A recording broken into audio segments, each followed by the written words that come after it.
مرزا نام تھا اس کا، لیکن یہ اصلی نام نہیں تھا۔ اس کھیل میں کسی کا اصلی نام کسی اور کو نہیں بتایا جاتا، ان کے اپنے ساتھیوں کو بھی نہیں۔ اسے بھی سب مرزا کے نام ہی سے جانتے تھے۔ اس کی قومیت کا بھی کسی کو علم نہیں تھا، کوئی نہیں جانتا تھا وہ پاکستانی ہے یا بھارتی۔ مرزا پاکستان میں را کا کیس آفیسر تھا۔ گزشتہ 10 سال سے اس کا پاکستان میں آنا جانا رہتا تھا۔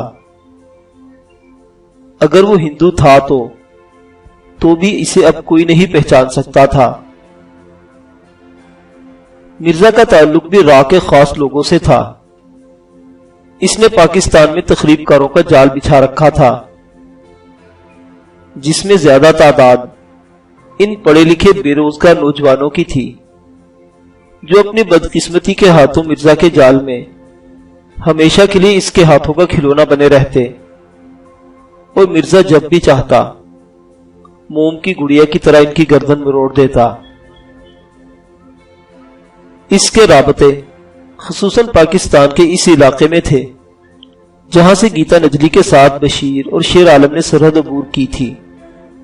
مرزا اس وقت رگھوناتھ سہائے کے سامنے بیٹھا تھا، جس کی میز پر 3 تصویریں رکھی تھی، شیر عالم اور بشیر کی تصاویر اس نے پولیس ریکارڈ اور جیل سے حاصل کی تھی، اور گیتا نجلی کی تصویر اسے سوامی مہاراج سے مل گئی تھی۔ ان تینوں کو اچھی طرح پہچان لو، رگھوناتھ نے مرزا کی طرف دیکھتے ہوئے کہا، اور تصاویر اس کے سامنے پھینک دی۔ ٹھیک ہے مہاراج۔ مرزا نے تینوں تصاویر دیکھ کر میز پر رکھ دی۔ رگھوناتھ نے اپنی میز کے دراز سے ایک اور پیکٹ نکال کر مرزا کے سامنے رکھ دیا۔ اس میں ان تصاویر کی کچھ کاپیاں ہیں جو تمہارے کام آئیں گی۔ یہ لوگ بارڈر سیکورٹی فورس کے کمانڈنٹ مدن لال کو قتل کر کے سرحد عبور کر گئے ہیں۔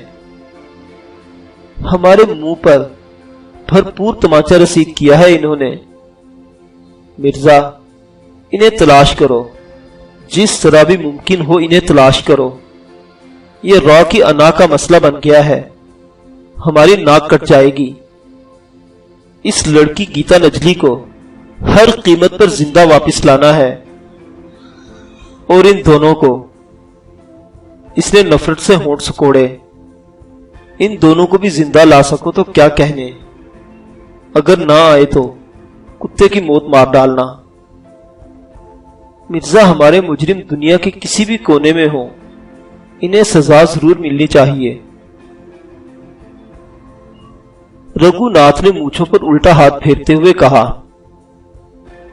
ایسا ہی ہوگا مہاراج، میں خود دیکھوں گا اس معاملے کو۔ مورا والی میں ہمارا ایک بڑا کامی بندہ ہے، اس کو کام سونپتے ہیں۔ مرزا نے چاپلوسی کا بہترین مظاہرہ کرتے ہوئے کہا، کچھ بھی کرو مرزا، کام ہونا چاہیے۔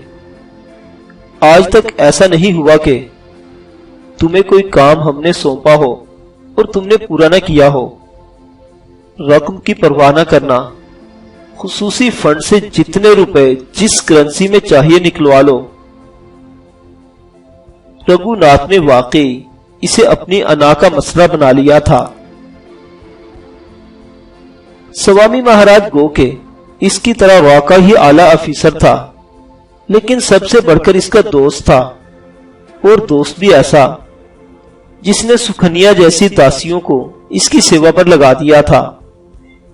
ایسے شخص کا تو کام ہونا چاہیے تھا، خواہ اس کی کتنی ہی قیمت کیوں نہ ادا کرنی پڑتی۔ مرزا تھوڑی دیر بعد وہاں سے رخصت ہو گیا۔ اس کے لیے یہ کوئی انوکھی بات نہیں تھی، لیکن اس سے پہلے اتنی شدت سے کبھی رگھوناتھ سہائے نے کوئی مطالبہ نہیں دہرایا تھا۔ مرزا کو معاملے کی سنگینی سمجھنے میں زیادہ دیر نہ لگی، اور اس نے اندازہ کر لیا کہ گیتا نجلی نامی اس لڑکی کا کوئی نہ کوئی تعلق را کے ڈپٹی ڈائریکٹر سے ضرور رہا ہوگا، اور یہ دونوں پاکستانی جاسوس جو جیل سے فرار ہوئے اور اس لڑکی کو بھی اپنے ساتھ بھگا کر لے گئے ہوں گے، جاتے جاتے انہوں نے مدن لال کا بھی صفایا کر دیا ہوگا۔ واقعہ کچھ بھی رہا ہو، اسے اپنے افسران کے حکم کی تعمیل کرنی تھی۔ وہ را کا پرانا نمک خوار تھا اور قریباً 10 سال سے ان کے لیے خدمات انجام دے رہا تھا۔ مرزا رہنے والا تو پاکستان کا تھا، لیکن اس نے ایک شادی بھارت میں بھی کی ہوئی تھی۔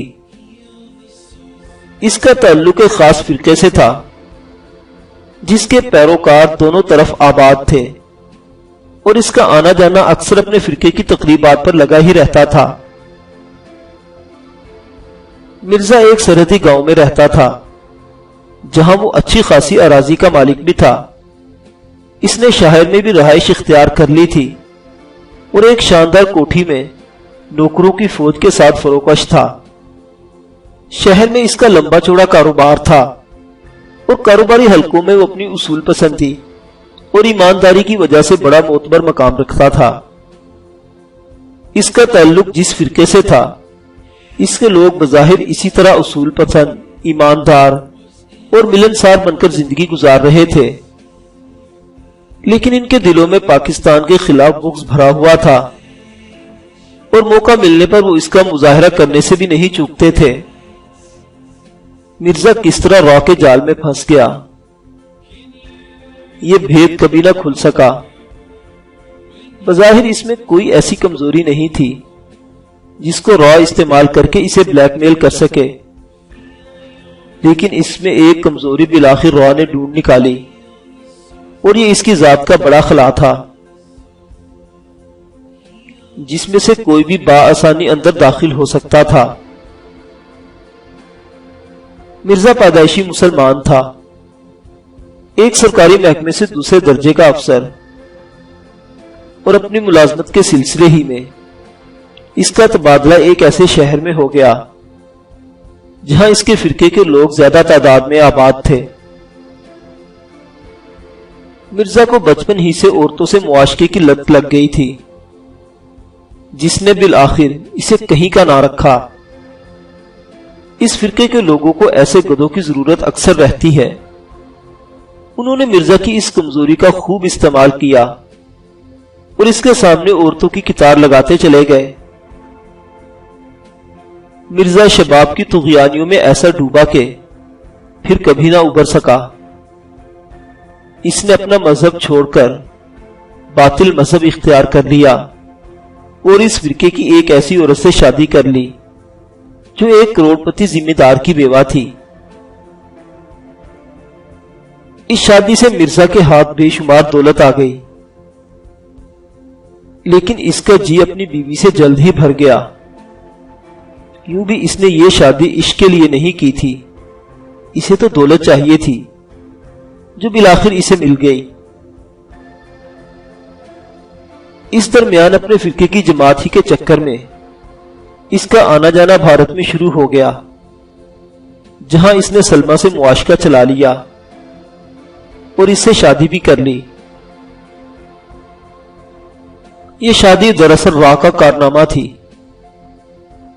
انہوں نے اندازہ کر لیا تھا کہ مرزا ان کے قابو میں آ جائے تو بڑے کام کا آدمی ہے۔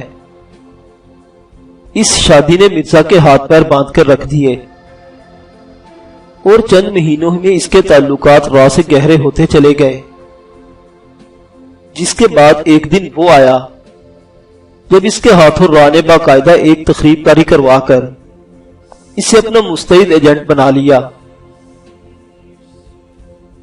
مرزا میں اگر غیرت نام کی کوئی چیز ہوتی تو اپنے دین کو کیوں چھوڑتا؟ اس کی زندگی کی ترجیحات کچھ اور تھی۔ اس نے اپنا زندگی کا مقصد دولت، عورت اور شراب بنا لیا تھا، اور اس تکون میں بند ہو کر اپنے اوپر اصول پسندی، ایمانداری اور شرافت کے مخصوص لبادے اوڑھ کر دن رات را کے اشاروں پر بندر کی طرح ناچ رہا تھا۔ مرزا کا طریقہ واردات بڑا خطرناک لیکن بہت آسان تھا۔ وہ شہر کی کئی نام نہاد سوسائٹیوں کا عہدیدار تھا اور سوسائٹی کے اکثر حلقوں میں خصوصاً پسے ہوئے طبقات میں اس کا آنا جانا لگا رہتا تھا۔ مرزا کی نظر سوسائٹی کے ان نوجوانوں پر لگی رہتی تھی جو فرسٹریشن کا شکار تھے۔ ایسے نوجوان اس کا خصوصی شکار ہوتے تھے۔ مرزا پہلے ان سے دوستی گانٹتا، پھر انہیں بری عادتیں ڈالتا، جس کے بعد انہیں ذہنی اور جسمانی طور پر اپنا محتاج کر کے راہ کے حوالے کر دیتا۔ ایسے نوجوانوں کو پہلے سیر کے بہانے بھارت بھیجا جاتا، جہاں وہ دہلی میں جا کر بھارتی انٹیلیجنس کے خرچ پر عیاشیاں کرتے، جس کے بعد انہیں را اپنے شکنجے میں اس طرح جکڑتی کہ پھر اس کے اشاروں پر وہ بندروں کی طرح ساری زندگی ناچتے رہتے تھے۔ ناصر بھی ایک ایسا نوجوان تھا۔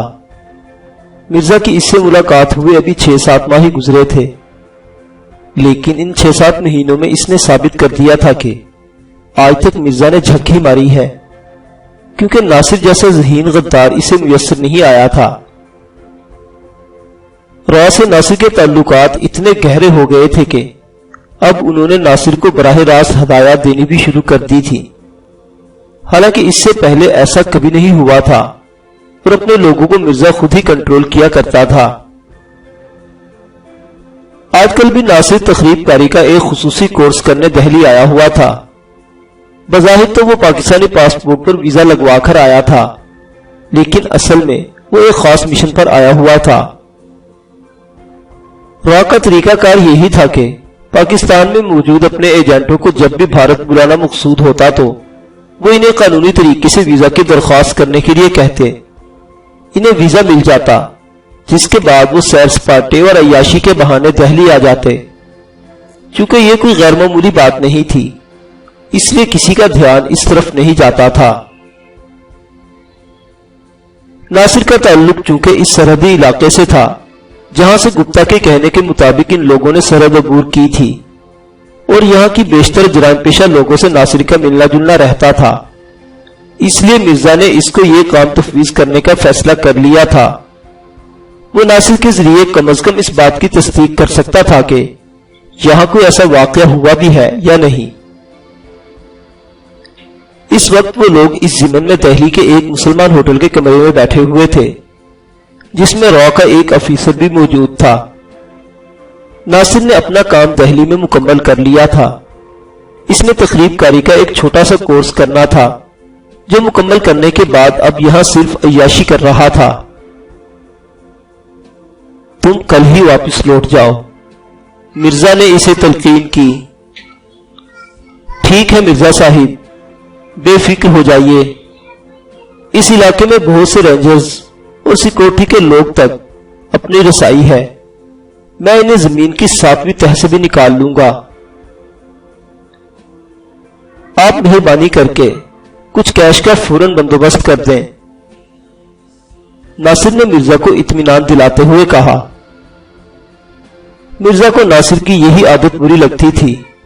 وہ کام کرنے سے پہلے اس کا معاوضہ طلب کر لیا کرتا تھا، اور یہ معاوضہ اتنا زیادہ ہوتا تھا کہ بعض اوقات مرزا کے ہاتھوں کے طوطے اڑ جایا کرتے۔ وہ راہ سے جس کام کے لیے 50,000 روپے لیا کرتا تھا، اسے مقامی ایجنٹوں کے ذریعے 10,000 روپے میں مکمل کر کے بقیہ 40,000 اپنی جیب میں ڈال لیتا تھا۔ لیکن ناصر بہت ہوشیار تھا، شاید اسے مرزا کی اس چالاکی کا علم ہو گیا تھا، اور وہ مرزا سے پہلے ہی اتنے زیادہ پیسے طلب کر لیتا تھا کہ اس کے لیے کچھ گنجائش باقی نہیں بچتی تھی۔ ایک مرتبہ مرزا نے اشارے سے اس بات کا ذکر راہ میں اپنے انچارج گپتا سے کیا تھا، لیکن اس نے مرزا سے کہہ دیا تھا کہ وہ کم از کم ناصر کے معاملے میں پیسوں کی پرواہ نہ کیا کرے۔ یوں بھی راہ والوں کو کام سے مطلب تھا، وہ پاکستان کو نقصان پہنچانے کی کچھ بھی قیمت ادا کر سکتے تھے۔ ٹھیک ہے یار نوجوان، کبھی اس سے پہلے تمہارے ساتھ کوئی وعدہ خلافی ہوئی ہے؟ مرزا نے چڑھ کر کہا۔ اس میں مرزا صاحب وعدہ خلافی والی بات نہیں، آپ تو جانتے ہیں کہ ہمارے دھندے میں وعدوں کی کیا حیثیت یا اہمیت ہے۔ جس سے بھی بات کریں گے وہ ہمارے سوال کا جواب دینے سے پہلے ہاتھ پھیلا کر اپنا معاوضہ طلب کرے گا۔ ناصر نے مسکراتے ہوئے کہا۔ وہ مرزا کے دلی جذبات کا اندازہ کر سکتا تھا۔ یہ لو، اور پیسوں کی فکر نہ کرنا، یہ سمجھو کہ گپتا صاحب کا ذاتی کام ہے، انہیں ہر صورت میں مثبت رزلٹ چاہیے۔ بہر صورت سمجھ گئے نا؟ را کے اس آفیسر نے، جو ان کے ساتھ موجود تھا، پاکستانی کرنسی نوٹوں کا ایک بنڈل اپنے بریف کیس سے نکال کر ناصر کو تھما دیا۔ اوکے، میں چلتا ہوں، امید ہے مرزا صاحب سے پاکستان میں ہی ملاقات ہوگی۔ ناصر نے نوٹوں کی گڈی بغیر گنے اپنے بیگ میں رکھتے ہوئے کہا۔ آپ لوگوں نے اسے بہت سر پر چڑھا لیا ہے۔ ناصر کے باہر نکلتے ہی مرزا نے را کے آفیسر سے کہا۔ مرزا صاحب، آپ ایسی باتوں سے نہ گھبرایا کریں، یہ لوگ اپنے مادر وطن سے غداری کرتے ہیں، ان کے کچھ مطالبات ہوتے ہیں، ہمارے رشتہ دار تو نہیں ہیں، اگر انہیں دولت ہی نہ ملے تو پھر اپنی جان ہتھیلی پر لے کر کیوں گھومتے پھریں گے؟ را کے آفیسر نے مسکراتے ہوئے مرزا صاحب کو ٹال دیا۔ ناصر اگلے روز ہی پاکستان پہنچ گیا۔ اپنے وطن پہنچ کر اس نے حسب سابق اپنے آفس کا رخ کیا، جہاں میجر کیانی اس کے استقبال کے لیے موجود تھے۔ سناؤ جوان، کیسا رہا ٹرپ؟ میجر کیانی نے اپنی گھنی مونچھوں کے نیچے چھپی مسکراہٹ کو نمایاں کیا۔ جناب، بڑا شاندار، اس مرتبہ آپ کے لیے ایک اور نئی خبر لایا ہوں، ناصر نے مسکراتے ہوئے کہا۔ اچھا، تو مرزا صاحب پھر کوئی نیا کارنامہ سر انجام دینا چاہتے ہیں؟ میجر کیانی نے اس کی طرف معنی خیز نظروں سے دیکھا۔ کارنامہ تو نیا نہیں، البتہ کام کی نوعیت ذرا مختلف ہے۔ یہ کہہ کر ناصر نے میجر کیانی کو دہلی میں ہونے والی گفتگو اور را کی طرف سے اس کام کے لیے پیشگی ملنے والے نوٹوں کا بنڈل تھما دیا۔ Well done my boy, well done. انہوں نے نوٹوں کا بنڈل ناصر کی طرف واپس لوٹاتے ہوئے اسے شاباش دی۔ را نے اپنی دانش میں بڑی ہوشیاری دکھائی تھی، اور وہ لوگ یہ سمجھتے تھے کہ پاکستان میں انہیں کھل کھیلنے کی مکمل آزادی ہے۔ پاکستانی انٹیلیجنس ان کی طرف سے کبھی غافل نہیں رہی تھی۔ یہ اطلاع ملنے پر کہ پاکستانی نوجوانوں کو ورغلا کر را والے ان سے تخریبی کارروائیاں کرواتے ہیں، پاکستانی انٹیلیجنس نے را کی تخریب کاری کے لیے تربیتی کیمپوں تک رسائی حاصل کرنے کے لیے اپنے کچھ ذہین افسروں کو غداروں کے روپ میں ان کیمپوں تک پہنچا دیا تھا۔ یہ لوگ بظاہر را کے لیے کام کرتے تھے، لیکن عملاً وہ پاکستانی انٹیلیجنس کے لوگ تھے اور را کے کیمپوں میں موجود غداروں کے قوائف اور را کے عزائم جانتے رہتے تھے، جس کے بعد یہ معلومات پاکستانی انٹیلیجنس کے مرکز میں پہنچتی اور وہاں سے پھر ایک ہنگامی آپریشن تیار کیا جاتا تھا، جس کے ذریعے جہاں ایک طرف را کے گھنونے عزائم کو ناکام بنایا جاتا تھا، وہاں اس بات کا بھی اہتمام کیا جاتا تھا کہ را کو کسی مرحلے پر یہ شک نہ گزرے کہ یہ لوگ ڈبل کراس ہیں اور ان کے کیمپوں میں پاکستانی انٹیلیجنس کے لوگ بھی گھس آئے ہیں۔ ناصر کو بطور خاص مرزا پر نگران مقرر کیا گیا تھا۔ مرزا کی وطن دشمن سرگرمیاں پر پاکستانی انٹیلیجنس کو 1.5 سال پہلے شک گزرا تھا، جس کے بعد سے انہوں نے ایک منصوبے کے تحت اپنے انتہائی ذہین افیسر ناصر کو اس سے ٹکرایا تھا اور اس کے ذریعے ناصر نے را تک رسائی حاصل کر لی تھی۔ پاکستان انٹیلیجنس کی پالیسی یہ تھی کہ وہ مرزا کے غدار ساتھیوں کے متعلق مکمل معلومات حاصل کر کے اس سارے گروہ کا قلع کما کر دیں۔ ناصر نے میجر کیانی کو بتا دیا تھا کہ اس مرتبہ مرزا کی طرف سے کیا فرمائش موصول ہوئی ہے، اور اس کام میں را کا ڈپٹی ڈائریکٹر گپتا براہ راست دلچسپی لے رہا ہے۔ اس کا مطلب ہے کہ معاملہ خاصا سنگین ہے۔ میجر کیانی نے اپنا خیال ظاہر کیا۔ سر، آج تک گپتا کی شکل بھی ہم میں سے کسی نے نہیں دیکھی، اس کے باوجود وہ پاکستان ڈیسک کا انچارج ہے۔ مرزا ہی شاید ایسی واحد شخصیت ہے جس سے اس کا براہ راست رابطہ رہتا ہے۔ لیکن حیرانگی کی بات یہ ہے کہ اس مرتبہ گپتا نے اپنے ماتحت کو بطور خاص میرے پاس بھیجا اور اس نے یہ رقم مجھے دی۔ آپ تو جانتے ہیں کہ مرزا اس معاملے میں ڈنڈی مار لیتا ہے، شاید اس لیے ان لوگوں نے پہلے ہی براہ راست ادائیگی کر دی ہے۔ تم آرام کرو، میں دیکھتا ہوں۔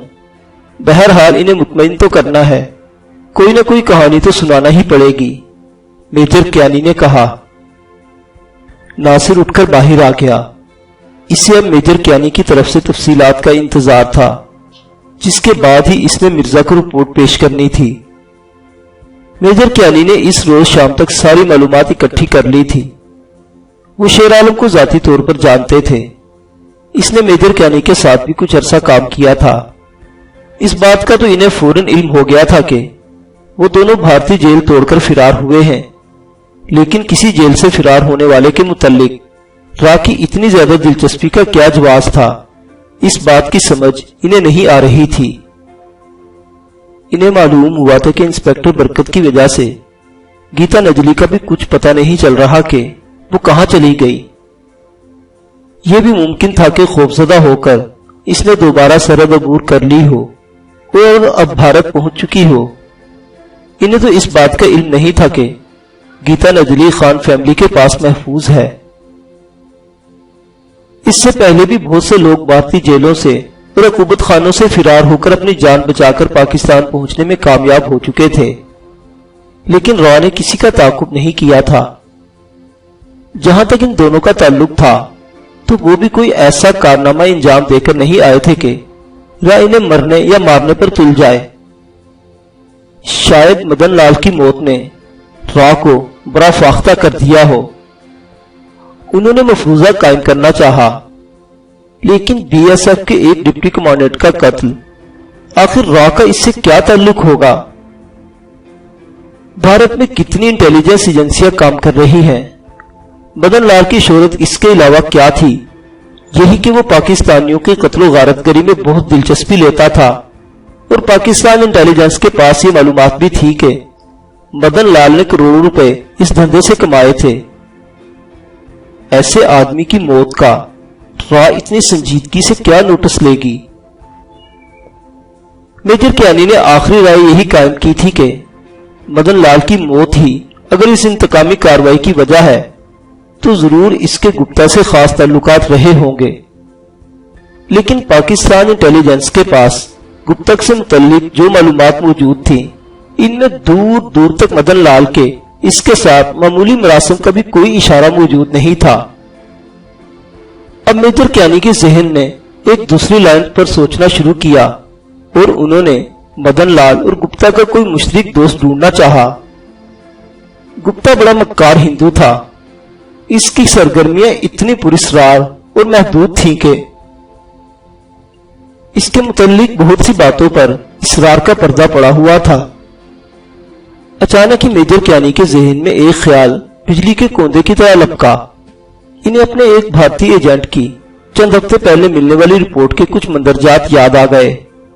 اس ایجنٹ کو پاکستان انٹیلیجنس نے گپتا سے متعلق تازہ ترین معلومات، خصوصاً اس کا حلقہ احباب جاننے کے لیے خدمات تفویض کر رکھی تھی، اور اس نے چند ہفتے پہلے جو رپورٹ دی تھی اس میں نئی بات یہ تھی کہ گپتا کا مشہور ہندو یوگی سوامی مہاراج کے آشرم میں جانا لگا رہتا تھا۔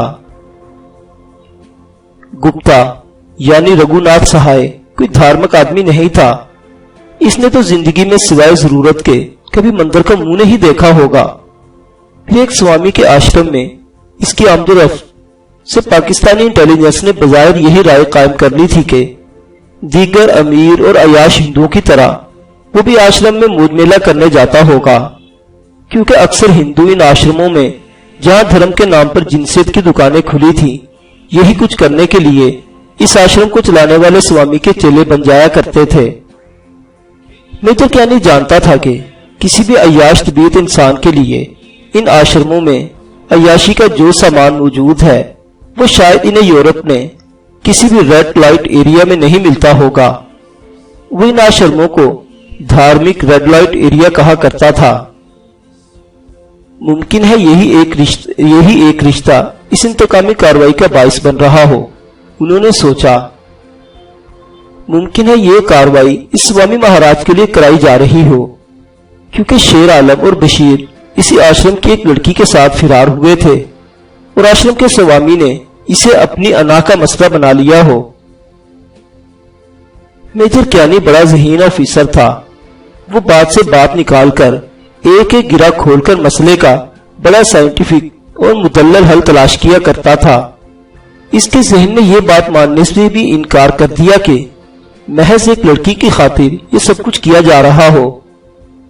ایسی ہزاروں لڑکیاں ان سوامیوں کے قدموں سے لپٹی رہتی تھی۔ شیر عالم نے جو بیان اپنی ایجنسی کو دیا تھا، اس کی کاپی میجر کیانی کے سامنے دھری تھی۔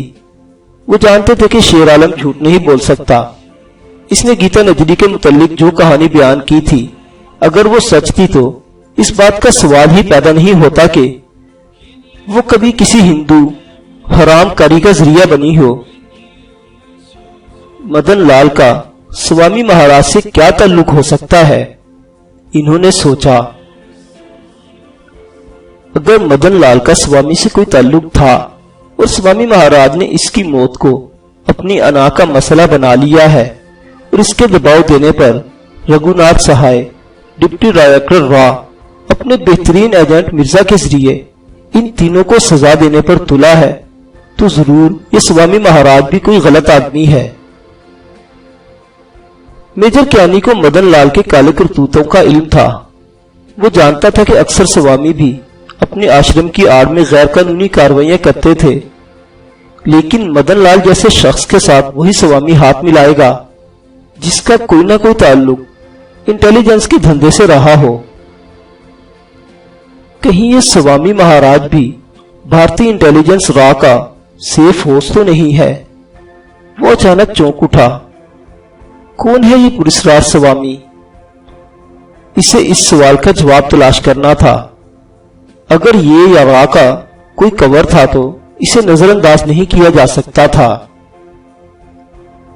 اس وقت رات 1 پہر گزر چکی تھی اور شام ڈھلنے کے بعد سے میجر کیانی اپنے سامنے مختلف فائلوں کا ڈھیر سجائے کمرے کو اندر سے لاک کر کے اس معاملے کو سلجھا رہے تھے۔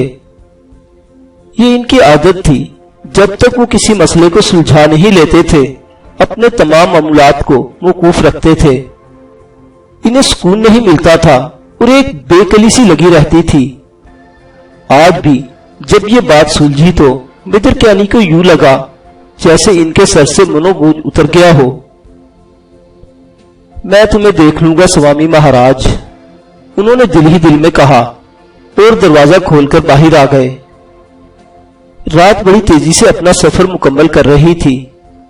روشنی کی ایک سرمئی لکیر چھونی کی دیوار کے ساتھ لگے درختوں کے عقب سے نمودار ہو رہی تھی جب میجر کیانی اپنی جیپ میں مطمئن ہو کر اپنے گھر کی طرف جا رہے تھے۔